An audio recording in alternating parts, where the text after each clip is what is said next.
Testing, testing, and we're up. We're up and running. Good afternoon, guys. Hope everyone's had a good day. Staying safe. Keeping yourself nice and busy. I've been reading a few comments on my channel lately, and most of my followers are into the prison stories. And I've got so many different prison stories, I just don't know where to start, to be honest with you, because I've been in so many different jails. As many of you know, that's my past, and it's all about my future now. And I've got a really good future. I'm now a reformed character, and I'm actually using my traumatic past to help people not to follow my footsteps. So not for 1 minute am I ever glamorising crime or anything in that shape or form. And if I could turn back the hands of time, and I would, without a shadow of doubt, I would never live that life what I lived before. Now, if I had a chance to go back. But yeah, guys, I'm going to have a little chat to you today about one particular prison which probably most of you are familiar with, which is Hmp Wandsworth, the good old Wano. Do you like my t-shirt, guys? I know it's back to front, but it's my own brand, South London Bolster Boys Towels. It's on the back of it and all, if you can see it. Can you see that? Oh yeah, just about. But it's a bit weird because I've got the camera facing the other way around.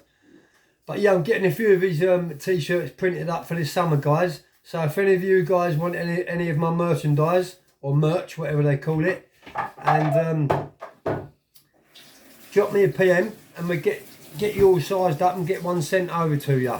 And you'll be doing me a favour, because obviously it's promoting my book. And they're nice t-shirts. They're Fruit of the Loom t-shirts, and they're very good quality. I've had this one for quite a few months, and it hasn't faded. It goes through the wash very nice, and it's very, very economical. I'm in a happy mood today, guys, as you can see. I've got to have a little drink now, or a big drink of coffee. Maybe that's another story what we need to talk about, because I am actually addicted to coffee. I've switched one habit to another one, so from drugs to coffee, which ain't a bad switch as it happens either, guys.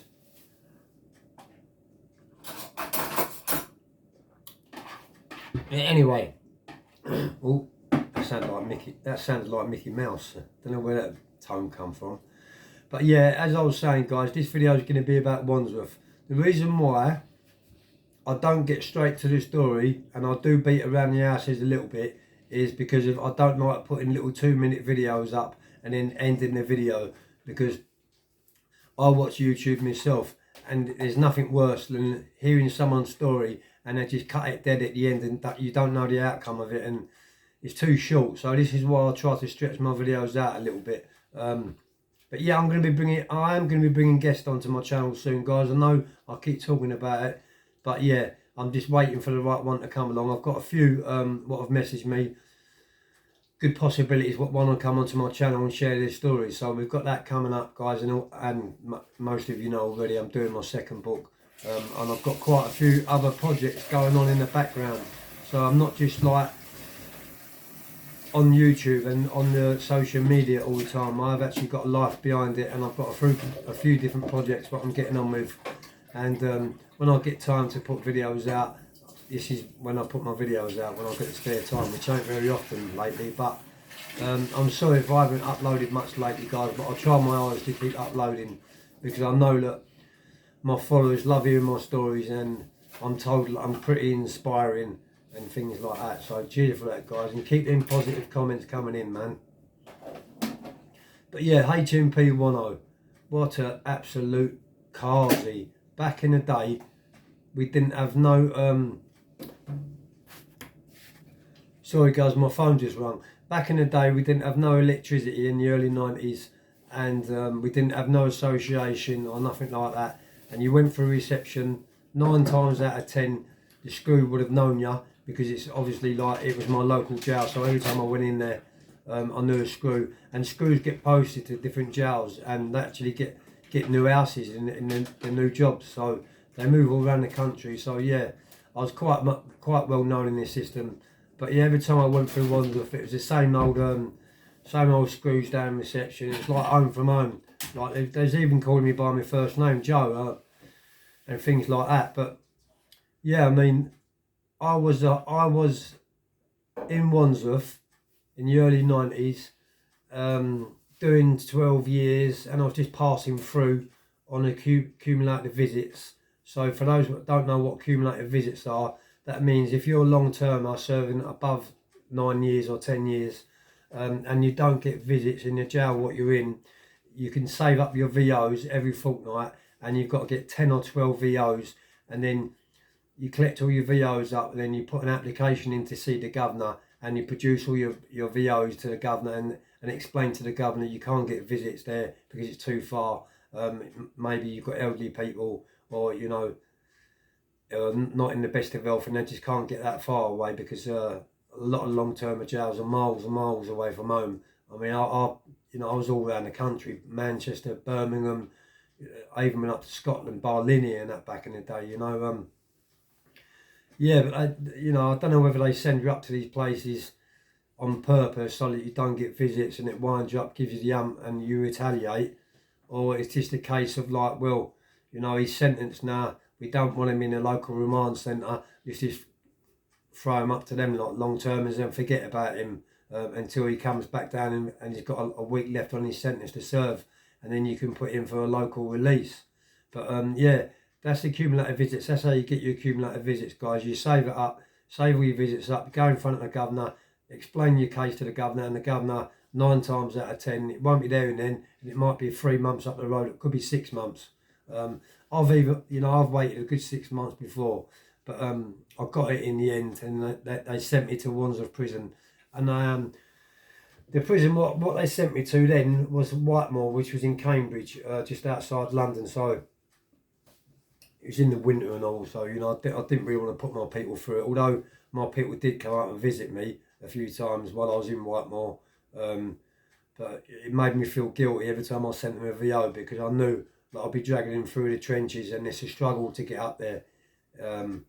So yeah, I went to Wandsworth this time on my cumulative visits, and obviously, like where I was a long-termer, I was always in a single cell, so I was high risk, and the reason why I was high risk is because of my offence and my page 16, my criminal history whilst in prison. So I had quite a few fights on my record, and I've done this on purpose at the very, very start of each sentence. If they put me in a cell with someone, didn't matter who it was, I'd have a fight with them, and the bell would get pressed, and then the screws would like say, right, he's high risk and he can't have another cellmate. So that's why I initially used to do it. So I'm sorry to anyone if I've had a go at them.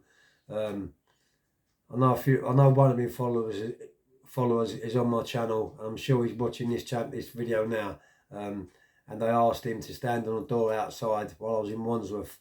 I had to go and have a straightener with one of the boys who now fell out with, he owed me some money or something stupid like that. And he's one of the Brookers from Mitcham. Yeah, so he's one of my mates, and he knew me from outside. I knew him from outside. I asked him to see fair play and make sure no one come into the cell. And he done that for me. He went on the door, and I come out lucky. Got a good few punches in, broke his nose, bit of blood. Come out of the cell. He didn't want to know no more. See a bit of blood, got frightened, and then my mate went in and mopped all the blood up. So yeah. Anyway, so this is another story of another time of what happened in Wandsworth, and this was after I got the 12 years. So I went back, I served that 12 years, and I went back a few years later, and I got 3 years for a separate case and a separate offence altogether. Got 3 years, went to Wandsworth, went through reception, all the old bollocks again. Hello Joe, how long you doing? And we didn't think you'd be out that long, and you get all that from the screws. So, it's just all like throwing it in your face and just make you feel shit about yourself. Do you know what I mean? It's obviously making them feel good because they're all laughing at you, thinking, well, he's back in again. So it's a ripple effect, it's a knock-on effect. But anyway, this time they put me. It was late in the night. By the time I got through reception and got onto one of the wings, I'm sure it's C wing. don't quote me, it might have been B ring or A ring, I'm not too sure, because it was like I'm talking 2007. So, you know, I've been in so many different prisons, you forget the wings, don't you? Let me have a drink, hold on guys.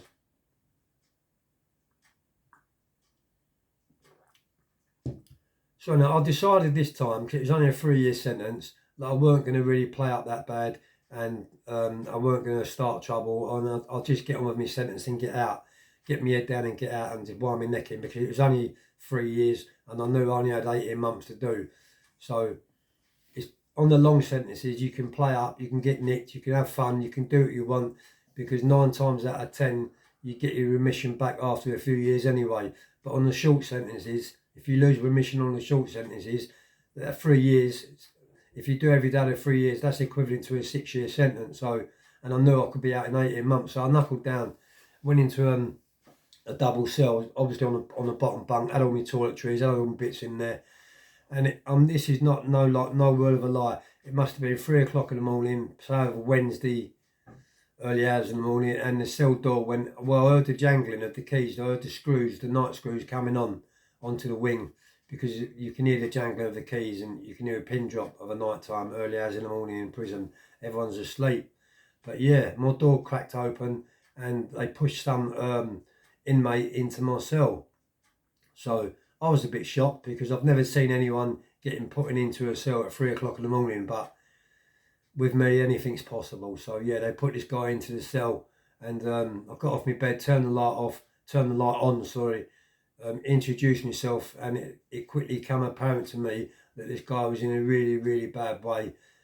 He was probably about 6'1", 6'2", and I'm not lying, about 8 stone. He had scabs all up and down his body, and he was ripping his skin to bits. He was walking around in circles. He smelt in a bad way.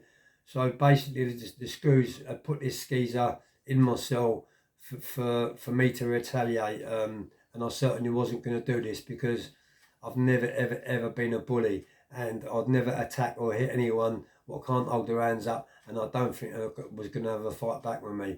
I haven't got no time for bullies whatsoever.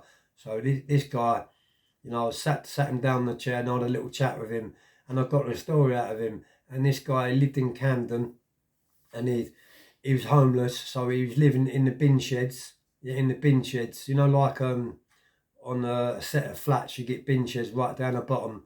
He was literally living in the bin sheds, and he had a raging spice habit. So I don't know how long he'd been put in there, how long he'd been in jail for before, like, he had his last hit, but probably a few days. And by the time he got to me, he was in a bad way. So basically, he had he didn't have fingernails, dirty fingernails, and he was ripping his face like this. He was ripping his arms, and there was all open wounds all up his face. There's all open wounds down his arms, and he was going all like this. He was going onto his hands and knees, and he was saying there's ants crawling on the floor. So he was hallucinating, and the light was on. His geese was absolutely going crazy, bonkers. And, you know, it soon became apparent to me that this geezer really needed help. So I had a chat with him and got back into bed and tried to go back to sleep again. But obviously I didn't get no sleep, because he was up all night, pacing the floors, walking around in circles, and thinking things are climbing up the walls, and like his skin was alive. He thought he had something underneath his skin, and he had to rip his flesh open to get that thing out of his skin.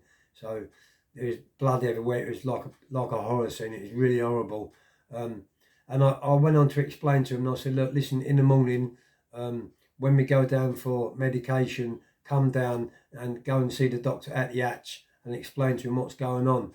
And he was adamant that he was going to get some substitute for withdrawals coming off of spice. But so yet he got a doctor's appointment from that medical hatch. He did get to see a doctor a few hours later in the afternoon. And I was in the cell waiting for him, and I was happy for him that he was going to see the doctor, and he was going to come back on the script, and he won't be withdrawing no more. But he come back in his cell, and he was literally crying his eyes out, and he was worse than what he was the first night what he come in, because by now it was the second day. And they literally left him. And the reason why they left him is because of he was on spice, and with spice, no one knows what's actually inside the spice. So the doctors or the health team don't know what to give you to substitute spice, because they don't know what the ingredients is. So, you know, someone's better off coming in jail with a heroin addiction. I know it sounds really bad, but you're better off going in jail with a heroin addiction than the spice addiction, because with heroin, we all know what the substitute is. It's methadone and Subutex. But with spice, there's no substitute, and you've got to withdraw. And to see someone withdrawing like that, it frightened the life out of me, you know. And I'm an ex-armed robber, done X amount of years. I've never in my life experienced anything like this in my life. So, guys, if any of you have never tried spice and you ever think you want to try spice, please believe me, don't ever touch it. It will ruin your life completely. And that's it. That's that, guys. That's that little story I haven't done with. So I've got plenty of more of these stories, guys, to come along. I'm glad a few of you have commented on my last few videos and give me a little bit of direction of what to talk about next, because now, you know, I know what I'm doing next type of thing. Because it is hard doing like my own podcast and doing them on my own, not being interviewed by other people or not talking to other people, just talking to the camera. You know, it is hard, but I'm getting used to it, guys, and I'm uploading this content because I know that you guys love hearing these stories. So stay safe. Big hello to all you dog lovers and all you pet owners and all you animal lovers. I love all you guys too. A big shout out to all my subscribers, all my new ones and my current ones. Thank you for following my journey. I've got much more to show, much more to offer. Peace.